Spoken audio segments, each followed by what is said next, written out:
ও মুক্তিকামী ছাত্র জনতা শহীদের রক্তের বিনিময়ে ছাত্র নাগরিকের অভ্যুত্থানের মাধ্যমে আমরা যেই ফ্যাসিস্ট হাসিনার পতন ঘটিয়েছি এবং একটি নতুন বাংলাদেশের আকাঙ্ক্ষা করছি, তাকে নস্যাৎ করতে বিভিন্ন শক্তি ইতিমধ্যে তৎপর হয়েছে এবং নানা ধরনের ষড়যন্ত্র এবং পরিকল্পনা করা হচ্ছে। আমরা মুক্তিকামী ছাত্র জনতার পক্ষ থেকে স্পষ্টভাবে বলতে চাচ্ছি যে এই বাংলাদেশকে ফ্যাসিবাদী রেজিম থেকে মুক্ত করার জন্য এবং একটি নতুন বাংলাদেশ, জনগণের বাংলাদেশ প্রতিষ্ঠার জন্য সকল ধরনের ষড়যন্ত্রকে নস্যাৎ করার জন্য, প্রতিহত করার জন্য বাংলাদেশের ছাত্র জনতা কিন্তু সদা প্রস্তুত রয়েছে। আমরা দেখতে পাচ্ছি নানান জায়গায় লুটপাট, সহিংসতা এবং সাম্প্রদায়িক হামলার মতো ন্যাক্কারজনক ঘটনা ঘটছে।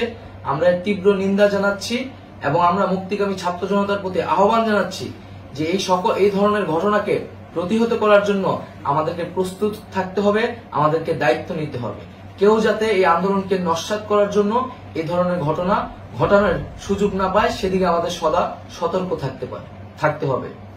আমরা আরো দেখতে পাচ্ছি যে রাষ্ট্রপতি গতকাল বলেছিলেন যে অনতিবিলম্বে তিনি জাতীয় সংসদ বিলুপ্ত করবেন, কিন্তু আমরা এখনো দেখছি যে একটি অভ্যুত্থানের পরেও এই ফ্যাসিস্ট হাসিনার জাতীয় সংসদ রয়ে গেছে।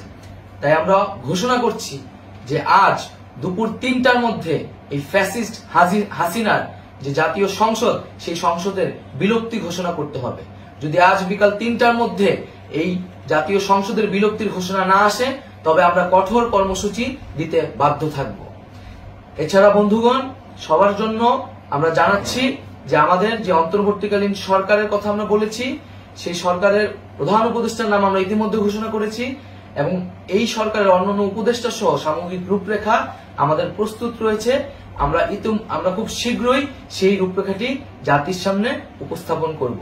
আমরা বাংলাদেশে স্থিতিশীলতা চাচ্ছি, সমাজে ন্যায় বিচার চাচ্ছি, সেজন্য কার্যকর পদক্ষেপ নিতে হবে এবং তার প্রথম পদক্ষেপটি হতে হবে এই জাতীয় সংসদ ভেঙে দেওয়া।